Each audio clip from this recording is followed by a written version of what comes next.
long time friend of mine, I guess for 15 years, who is truly, you can say, an animal human communicator. Not only does he do that telepathically and by analyzing the verbal and nonverbal communications between animals and humans, but he does it also now with technology. And so this upcoming interview that we have with him is pretty exciting. And he'll show us how we can actually communicate with our dogs and how he has learned how to communicate with prairie dogs, which has led him up to today wanting to and going forward with a company called Zulingua, which is about using technology to communicate with our own dogs, and also to communicate with all animals, to have an interaction with all animals so that we understand each other as universal species instead of animals and people. So enjoy. I think you're going to love this interview. Khan is one of a kind and one of the kindest men I've ever met. Yeah, he is so positive.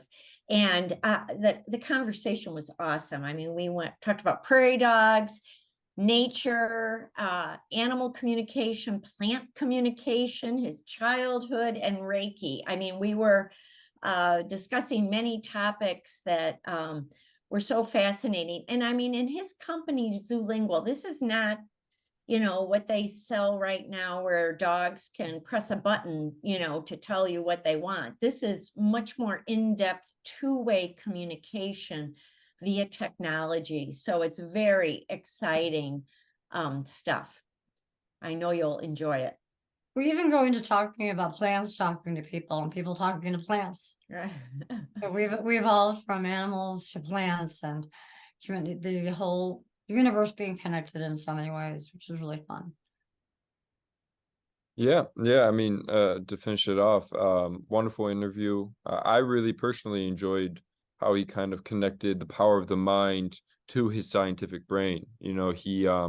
He's very scientific, but he also has this belief in the power of the mind, in the connection based between, maybe say a non-conscious being and a conscious being. For example, for us and plants, for example, for us and dogs and other animals.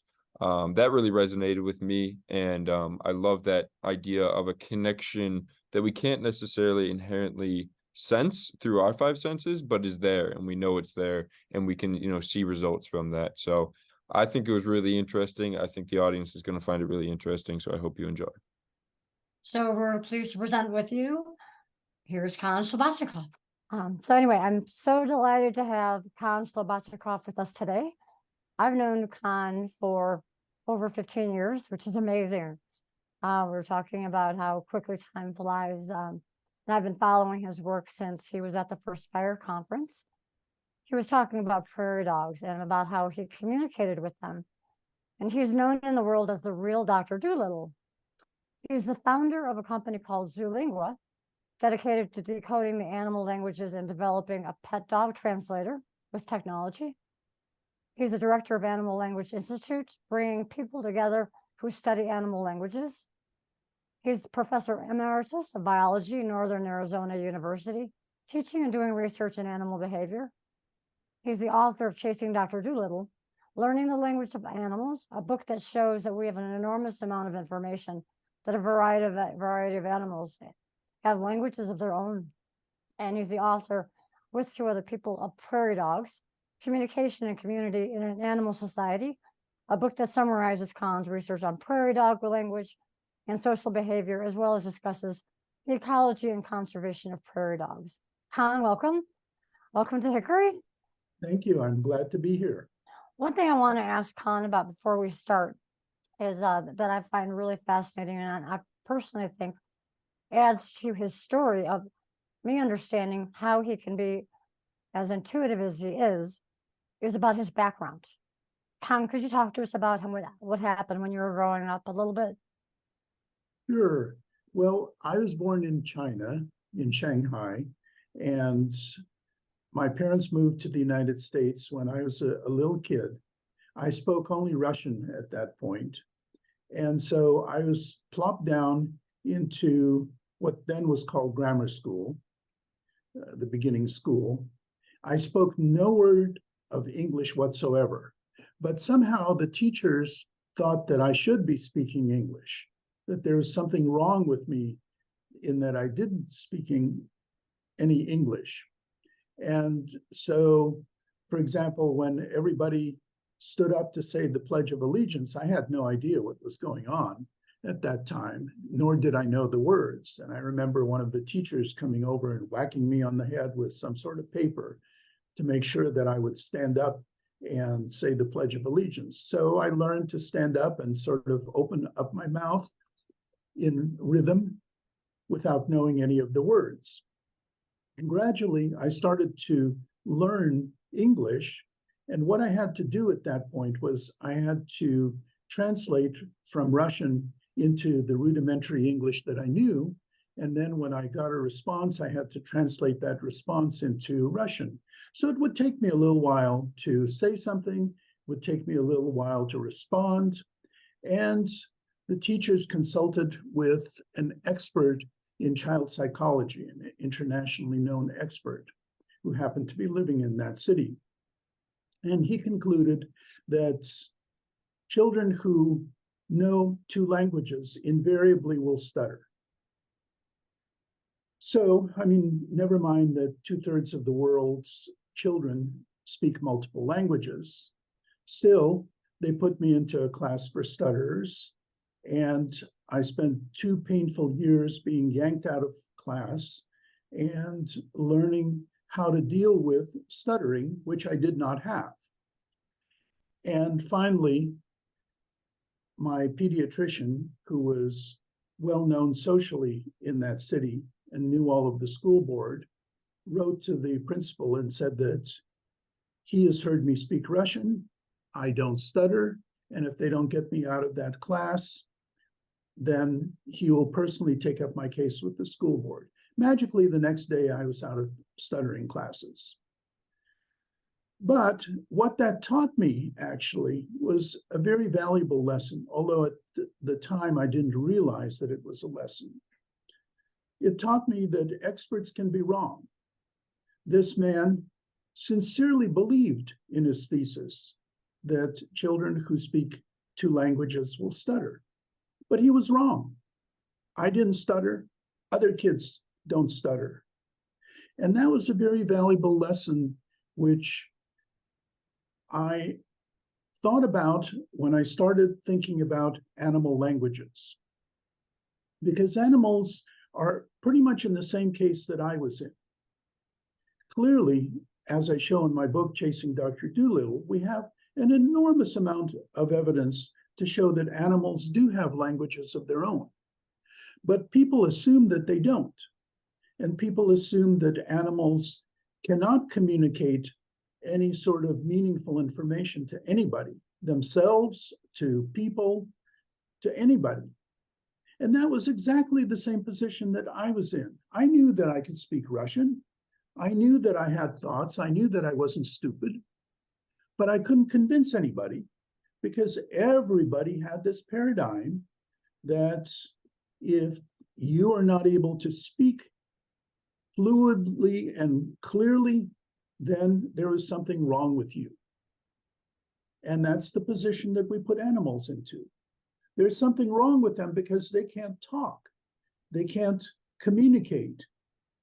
And in our society and in our thinking among philosophers and linguists, we say that if you don't have language, you're not capable of thinking.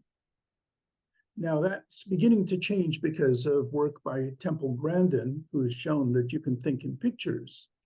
But despite that, many linguists and philosophers and biologists still continue to say that if you don't have language, you can't think.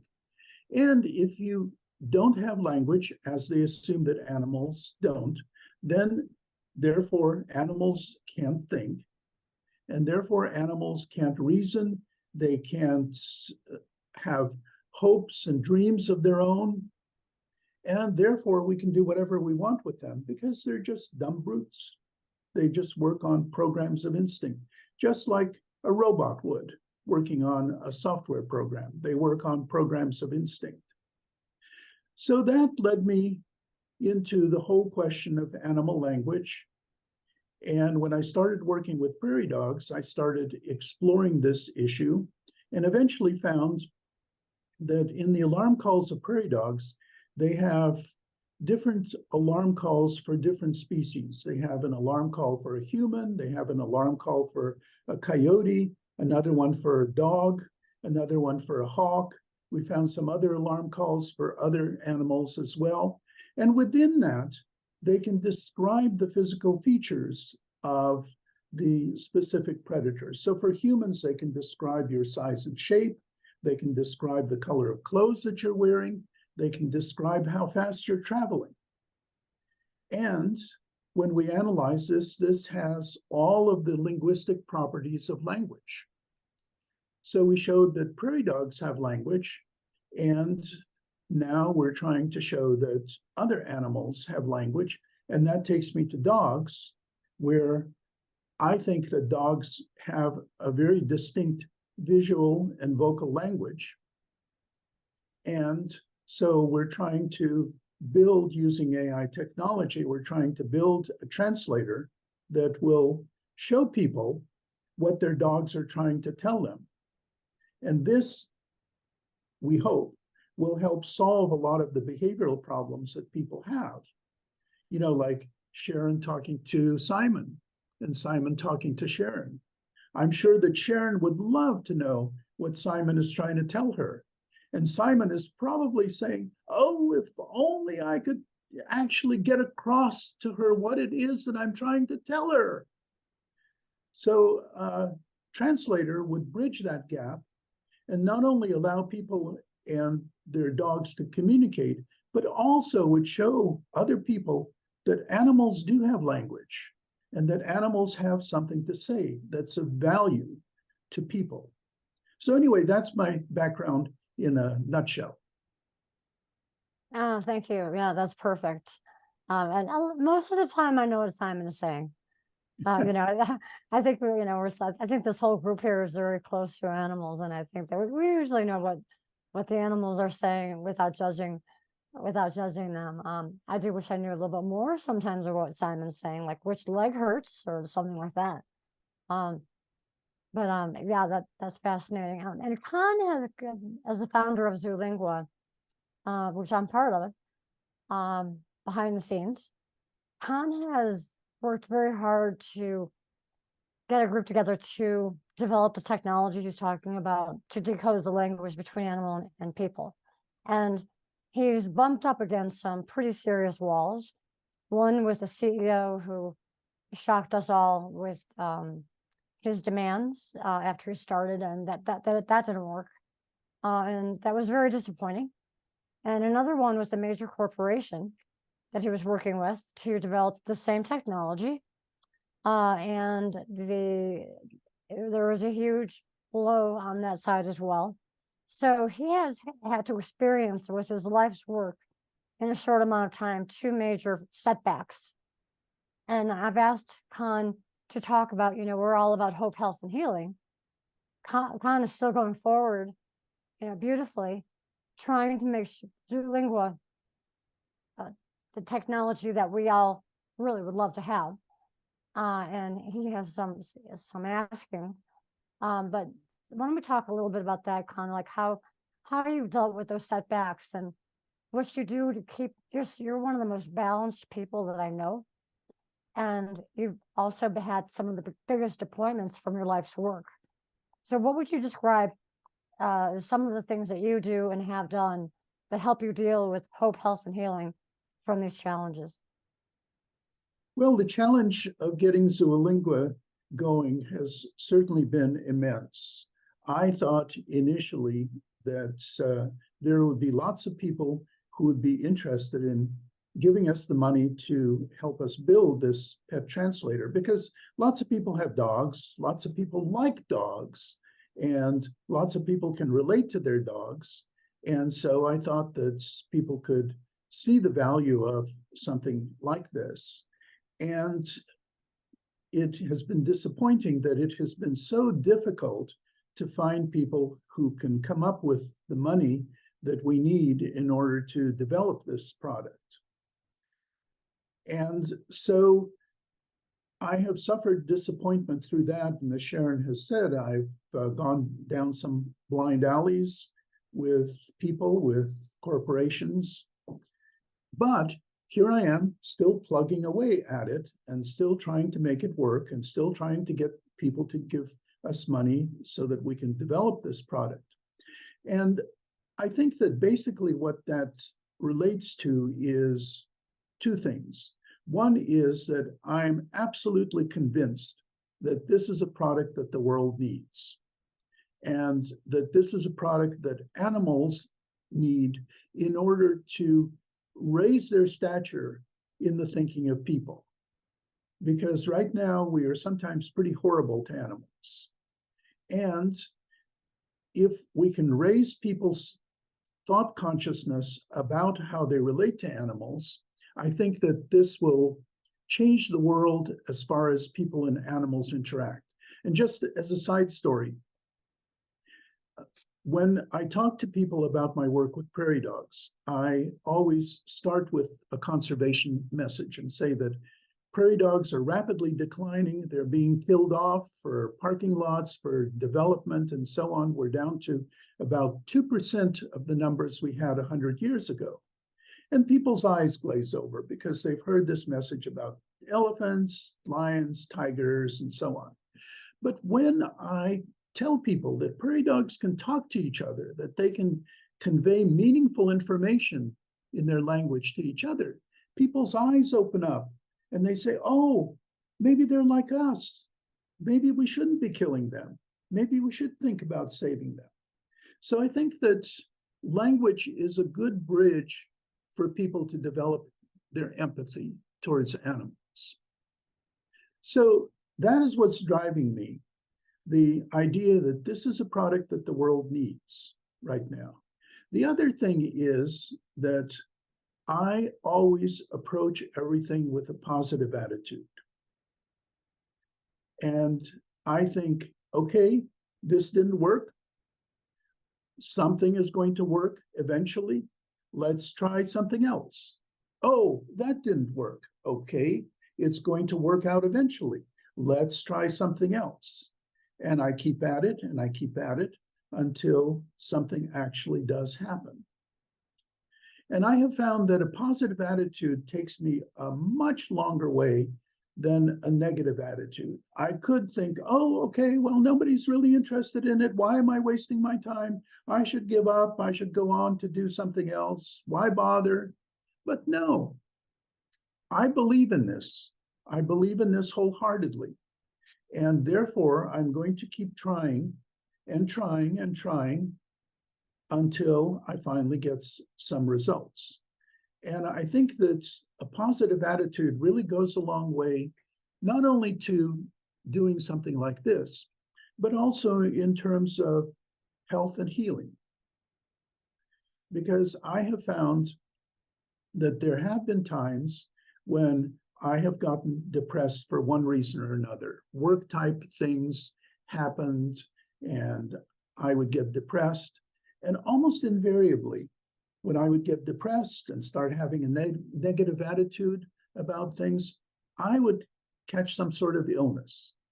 Often I would come down with the flu or I'd come down with a cold. And then I would be miserable for a long time until I could snap out of this negativity that I was in and think, okay, that's enough. I've suffered enough. Cold, go away. And I start to regain my positive attitude, and sure enough, the cold starts to go away. Of course, it could be coincidence, you know, it's several days. So, but still, I'm convinced that the positive attitude goes a long way towards that.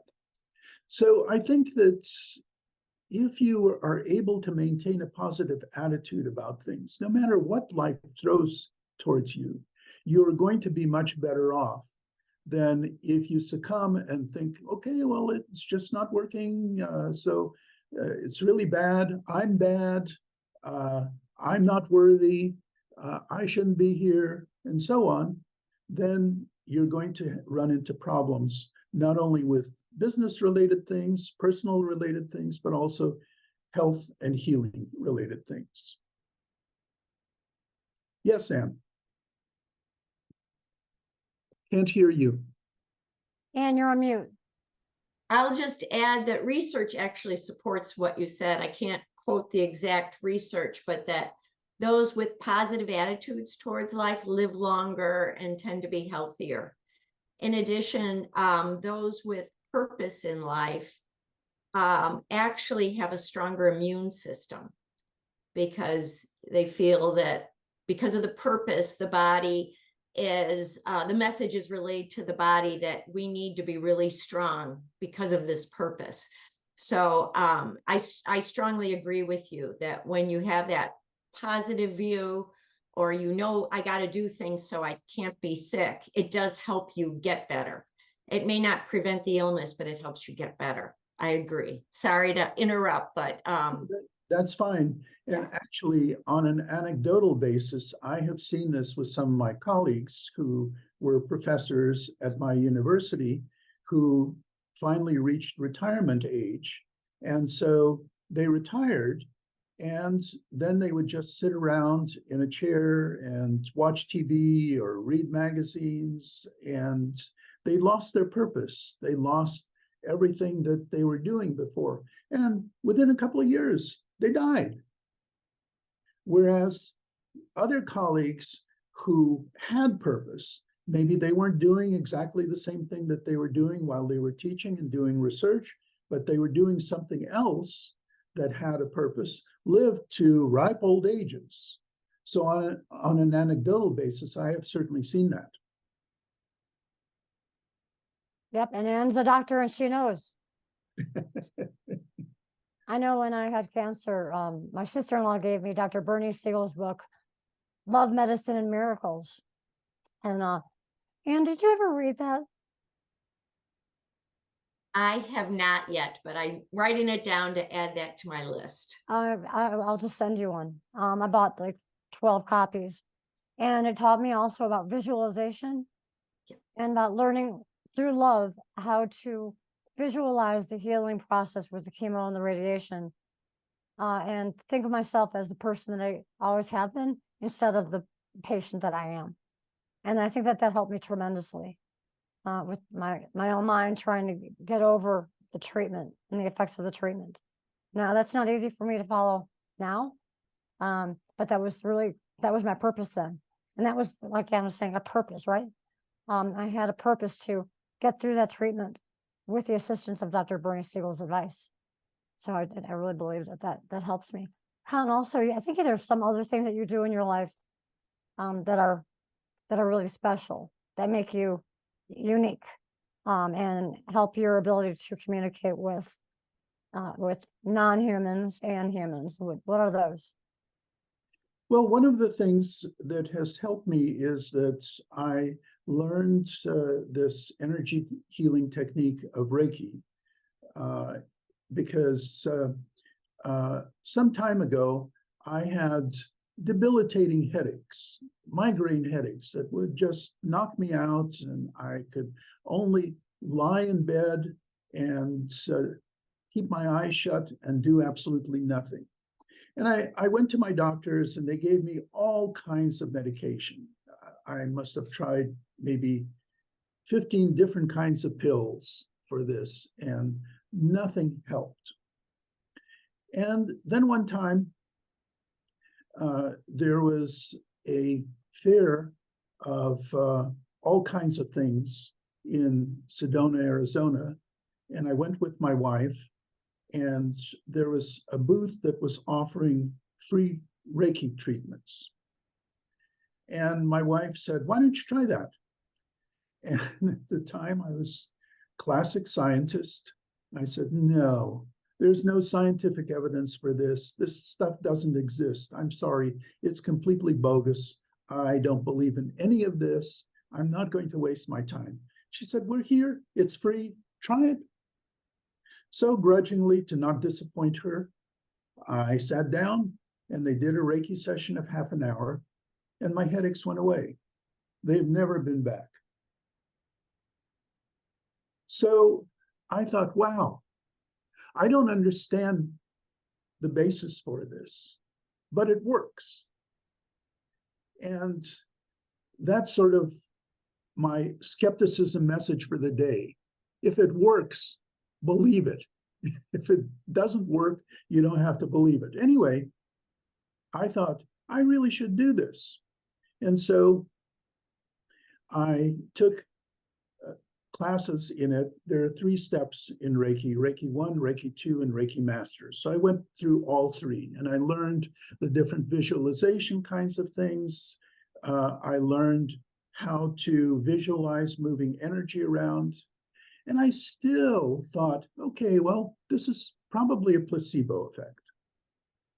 That you tell somebody that you're going to heal them with Reiki, and they believe it, and so you heal them with Reiki because of the placebo of their belief. But one time after I learned Reiki, I had a cat, and one day the cat started exhibiting symptoms of distress. She hid under the bed, which was unusual for her. She wouldn't come out, and this is what cats do when they get really sick. So I hauled her out, and I thought, okay, why don't I do some Reiki on her?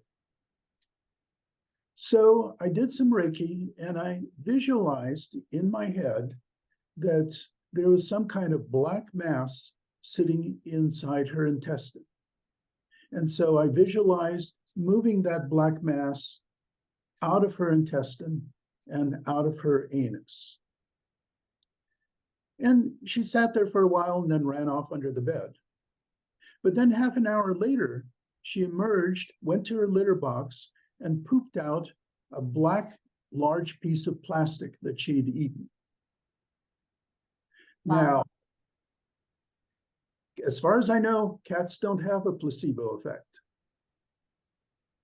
So how did I visualize this black piece of plastic? How did I manage to get it moving through her gut to the point where she pooped it, and then she was fine after that? So that taught me that there is something real about Reiki. I can't explain it as a scientist. I don't think any scientist at this point can really adequately explain it, but it works. And so therefore, this is something that I use now. And obviously, I'm not a medical doctor, so I never claim to do this for medicinal purposes. I always tell people that this is purely for entertainment. And so, and I don't do it to people that I don't know, nor do I do it for money. I do it for friends, and I do it for friends' dogs and cats. And Sharon can tell you what I did with one dog. But that is something that also keeps me going. Another, Con, go ahead and talk about that. sure. Talk about your Reiki with, first of all, Con has also done remote Reiki for me when I was very sick. And I'm in Utah and he's in Arizona. Dear friend, he offered to do remote Reiki for me. And I can tell you right away that I was better immediately. It's real. Well, talk about Reiki on my dog, Con. I real quick, I'm just going to say that once again, from the medical community, from being an integrative physician, I don't know the research on Reiki, but other energy medicine techniques, they have been proven. And you're right, from the scientist point of view, we don't like the placebo effect. But in my opinion, anything that works, even if it is a placebo effect, why not do it when there's no harm to it? But I do believe that Reiki and other, energy type medicine have a benefit beyond that. And there is, I don't know the research off the top of my head, but there is some research to support it. But to me, it's one of the downfalls of the scientific method and our scientists, that we need to be able to see it, to believe that it's real. Whereas with all your work with animal communication, just because we couldn't see it on our level, we didn't think it existed. Right. And I think you're proving that wrong, but it is one of the constraints, I think, of the scientific method that's kept us from some of these realizations. But that's an aside. I just had to throw that in. No, that's right. Please No. tell us the story about Sharon's dog. Before you go there, Anne, thank you for saying that. You know, in addition to that, now the hospitals are developing wellness centers, which is great. Okay, so that means they're incorporating other forms of healing besides just the technology and the pills. And Huntsman has a Reiki master in their wellness center. So now I think it's becoming more accepted in the medical community that Reiki isn't just a woo-woo thing. Okay, go ahead, Con. Let's talk about you and my dog. Well, let me talk a little bit about Tom Thomas's dog. Puccini. Yes. Remind me the name again. Puccini was Tom's That's black it. and white border collie. Right, right. And so at a fire meeting, Tom Thomas brought his dog Puccini, who was really doing poorly at that point. And Puccini could barely navigate a couple of stairs. So Tom Thomas had to carry Puccini around. And so Tom asked if I would do a Reiki session on Puccini. So we went to a room and Puccini was lying on the couch. And I started doing Reiki and I started visualizing energy moving into Puccini's body. And after about half an hour, I felt that Puccini couldn't take any more energy. So I stopped and I said, I hope that this helps. And at that point, Puccini actually stood up on the couch, which he wasn't able to do before, and moved around, circled around on the couch, jumped off the couch, and then ran up the about 6 stairs going from that room to the outside, and was fine for a while afterwards. And Sharon, how long did that last for Puccini?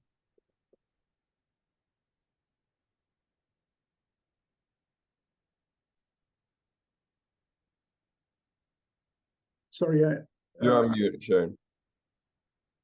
Sorry. 2 or 3 years. Yeah. I would say, yeah, 3 years.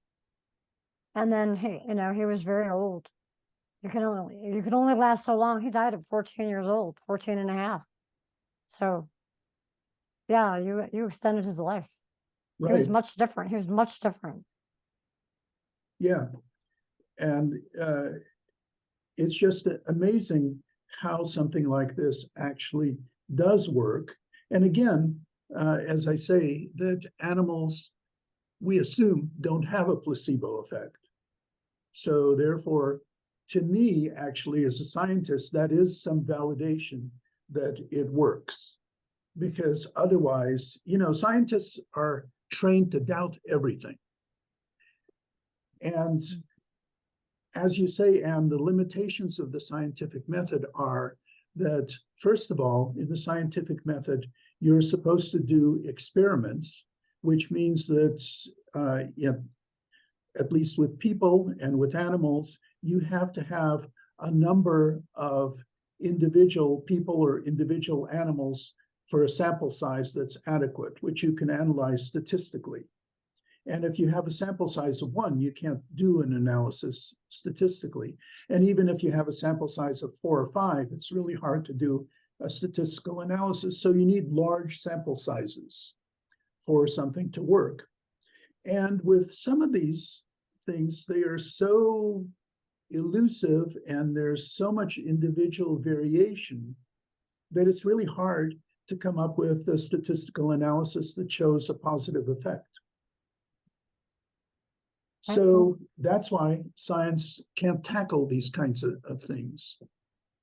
They're working on it because also it's hard to find a control. How do you have a control for Reiki? You need someone who maybe does the motions without the Reiki, but that's part of it too. I agree. And that's why it hasn't been studied for so long. Also to get funding, right? You know, for a long time, they wouldn't fund this kind of research. Now they're like, hey, anything that works that doesn't harm you, let's do some research on it. So they're more open to it, I feel. A lot more research coming out on different alternative methods of healing people. Right. Well, Con, also, I said some of the things that you do to maintain your balance, and you're giving so much to others. To maintain your own energy, positive energy. You live in a beautiful place, don't you? Yes, I live in a beautiful place. I live in central Arizona in the high deserts. Outside my office windows, I can look across 20 miles and see the red rocks of Sedona. And there are all kinds of animals that come by. Just yesterday, my wife ran into my office and said, come outside. There's a 3-foot long rattlesnake right outside your back door. Wow. So I came outside, and by that time, unfortunately, the rattlesnake was gone. But a month ago, there were 3 rattlesnakes sunning themselves on the pavement outside my back door. There are javelina, which are pig-like creatures that come by in groups of 20. There are coyotes. There are deer that come by. Bobcats come by. Skunks. All kinds of animals. And I can look out and I can see green trees. I can see green plants. And one of the things that has been shown to some extent, and maybe you know more about this than I, is that studies are showing that when people are in nature, when people are around greenery, when people are around trees and water and so on, their mood elevates and they feel so much better than when they're around concrete jungles of buildings and cars and lots of crowds. And that certainly helps me in terms of my mood and my feeling, that I can just look out of my window and I can look at trees and I can look across at the red rocks of Sedona and I feel happy. I don't feel depressed. And if I do start feeling depressed, all I have to do is go outside and enjoy the sunlight and enjoy the wind on my face and enjoy the temperature. And that makes me happy. And there's a state park nearby, which has a large lake. And I try to go there every morning for a walk around the lake, which is about a mile or so. And in the process, I can see a variety of birds. I can see beavers. I can see otters. I can see all kinds of different animals.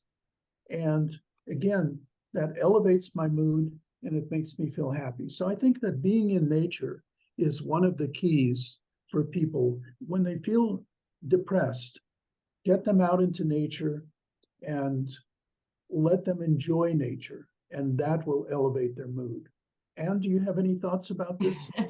Well, you're speaking about my area kind of interest and becoming slowly expertise. That's as I became an integrative physician, I'm focusing on nature and health. And yes, there is actually a lot of research to support nature exposure benefits your health. I'll give a quick example done like over 20 years ago in a hospital. Those that could look outside a window at nature versus a concrete wall, or have even a plant in the room, they healed quicker. They needed less pain medicine. They were more agreeable for the nurses, et cetera, and shorter hospital stay. So it was proven many years ago, and you'll notice that hospitals tend to have nature pictures more along the walls than they used to, and that's one of the reasons. Another research came out of, I believe it was Great Britain, that showed that about 120, so 2 hours a week of nature exposure really improves health in a number of more subjective measurements, but nonetheless, it was very significant. So 2 hours a week really incurs benefit, but there is a ton of research supporting nature exposure. And actually, personally, I don't think you need the research. You found what feels better for you. But E.O. Wilson called it, the biophilia. And really, if you think about it, humans have evolved in nature. it's only been in the last 100, 200 years that we have really disconnected from nature and lost our tune with nature, the cycles of the day and the seasons. And so kind of reconnecting with that definitely improves health and mood, like you said. Well, I'm glad to hear that there's a lot of research for that, because it is certainly valid for me. Well, thank you. Do we have anything else to ask Khan about? Yeah, Will, do you have anything? yeah, I have a couple things. First of all, Con, that was great, and I want to express how well what you're working on in your life mission and your life process truly reflects the whole mission behind this podcast. You know, the whole idea is to get humans more in touch with nature, understand their relationship with nature, more so in this modern day. You know, and using that newer technology to also then help us appreciate the things around us as well. First, I wanted to ask you a question about body language. Obviously, you know, animals express a lot in their non-vocal behavior. Is that something that you had to account for in this AI technology that, you know, helps translate, obviously, this dog language? And how was that, you know, was that process, how did that all come by? Well, yes, dogs do have a significant amount of dog body language. And as a matter of fact, I'm just putting the finishing touches on a book called How to Talk to Your Dog, to be published by Lions Press at some point in the future.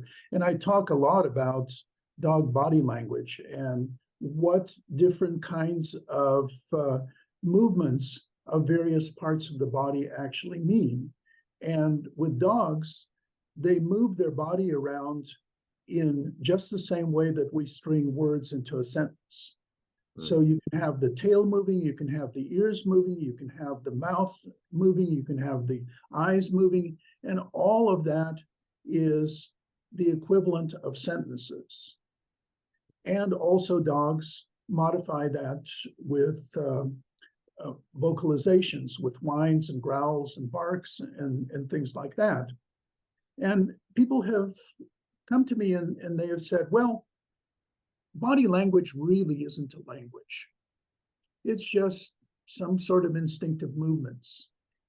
And I always beg to differ, because studies have shown that in human communication, when two humans know each other, about 80 to 90% of the communication occurs through body language, and only about 10 to 20% occurs through the spoken language.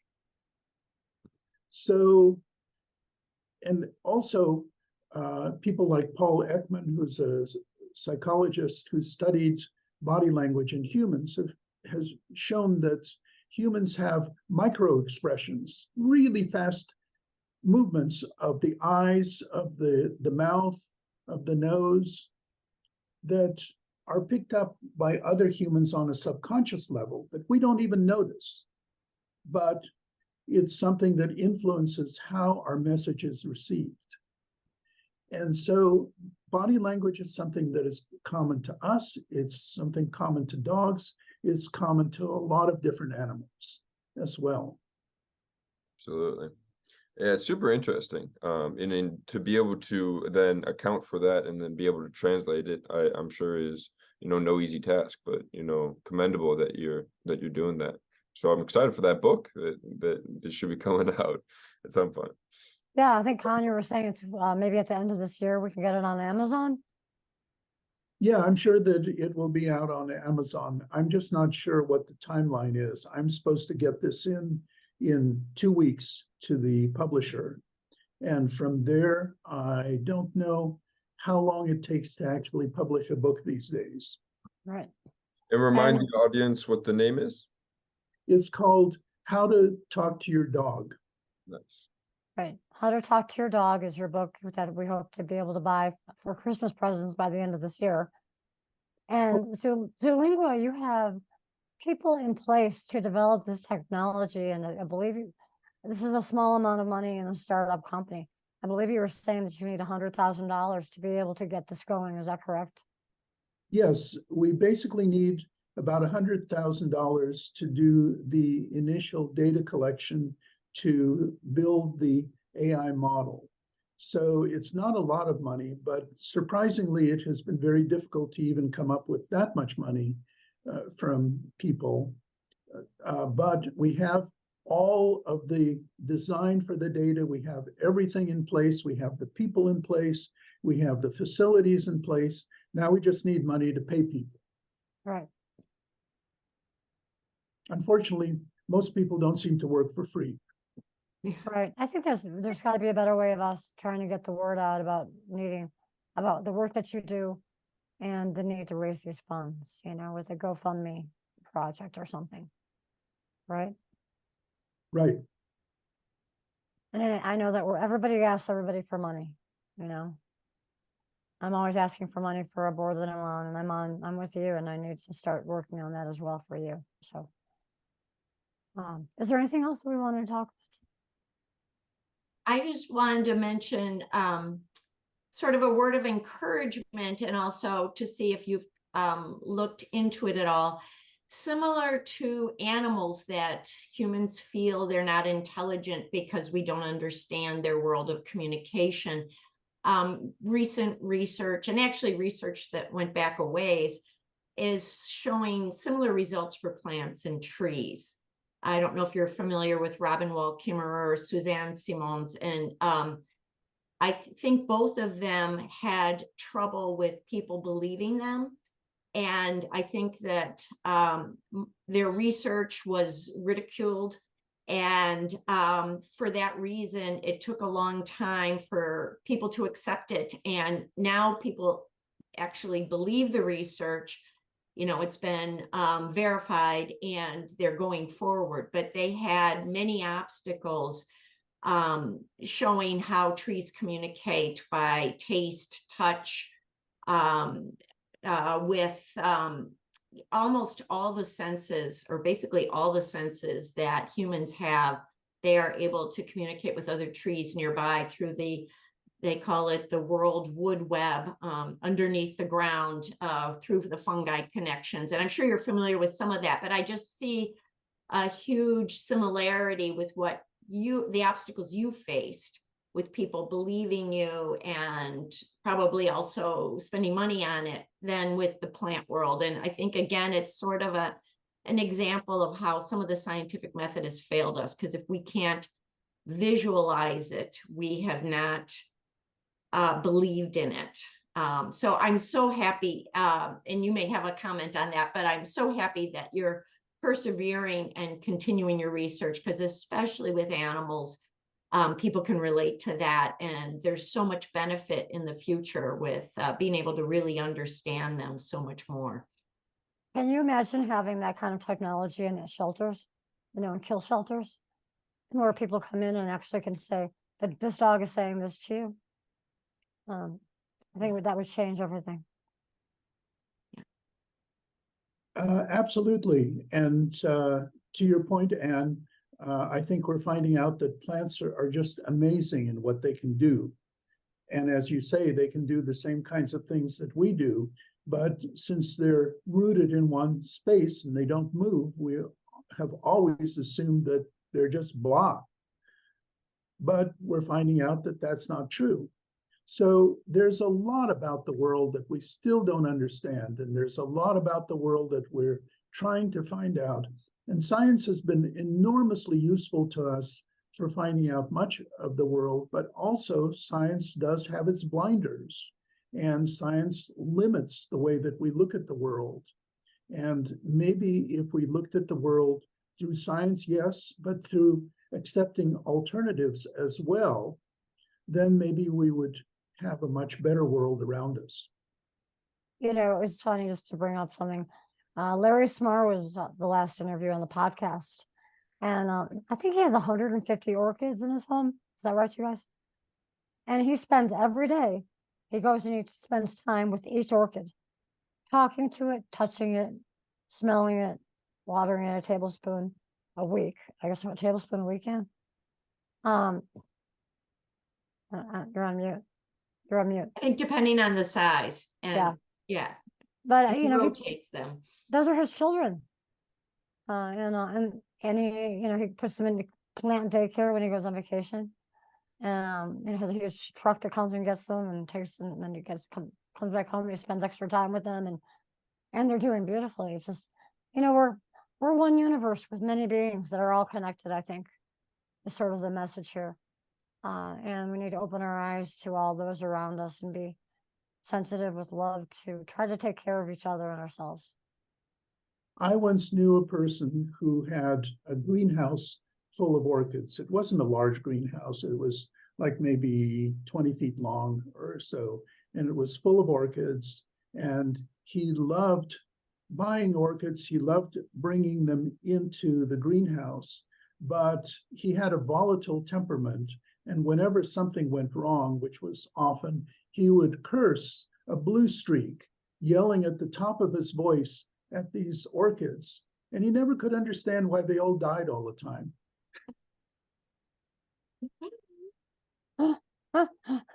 I've been better watching around here. I was wondering why my orchids are dying. Oh, yours are growing well. I think we all talk to our plants a bit. So Yeah.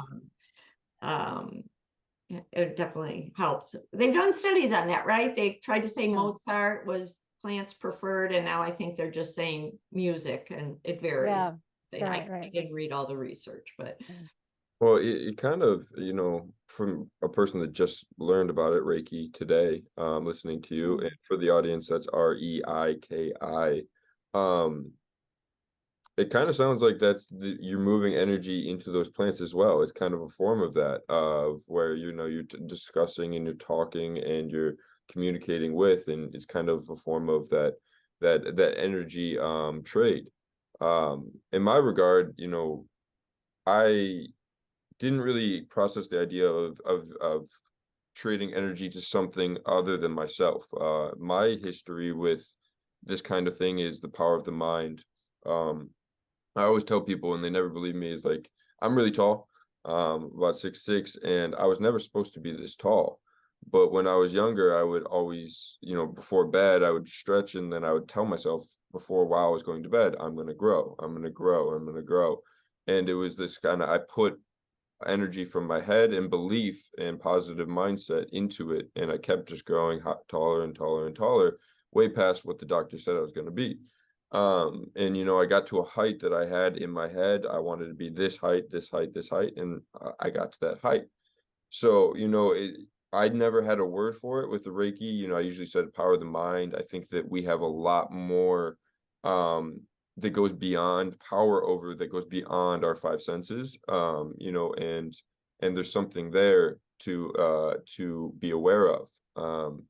And I usually did the Reiki on myself, but it's so interesting to hear you, Con, who has, kind of mastered it to a point where you can even do that visualization and that energy trade with something else, something external, which I think goes beyond and is important that we understand that we have that effect and that energy effect on beings other than ourselves. So I just found that really, really interesting, and I'm excited to learn more and research more about Reiki, and see where that takes me. Well, try it. I'm convinced that everybody can do that. So just try it. Try it on some plants. Think good thoughts about the plants. Think that they should be growing, and see what happens. I love it. I've taken one Reiki. I'm Reiki 1, and I want to go on to Reiki 2. So, Con, it's been such an honor to have you here today. I'm so grateful to have you here. We are, and to have you in my life personally, and for what you're doing for animals and for other people and for the world is just beautiful. And I can't thank you enough for all that you do, and you put your heart and your mind into such important things and animals and people. Thank you.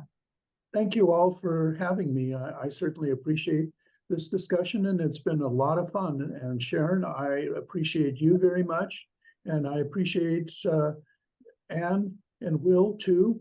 So thank you all for having me do this. Thank you so Thank you, much. Con. If people are interested in learning more about Zulingua, I assume there's a website. Will you spell it so in case people don't find it, they'll be able to find your website? Sure, it's spelled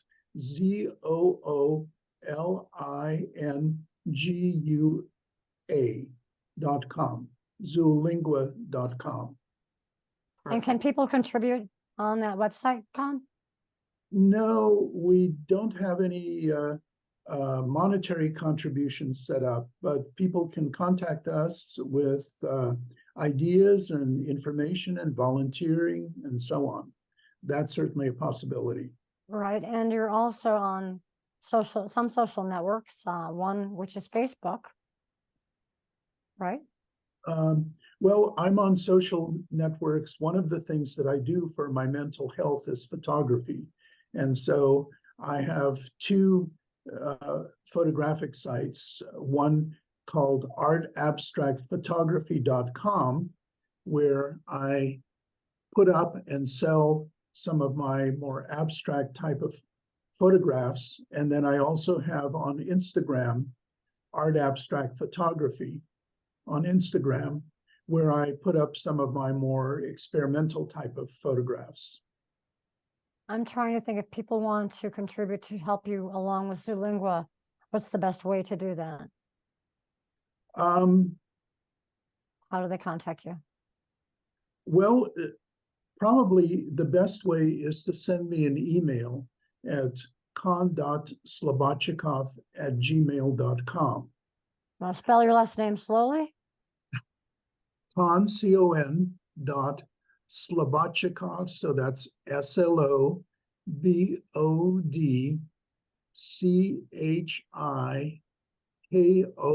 SLOBODCHIKOFF, two F's in Frank, at gmail.com. Just Right. send me an email and we can see what we can work out. Right, wonderful. Okay. Thank you for being with us today, friend. Thank you all. I really appreciate it. So good Thank to you, see Con. you. Okay, bye.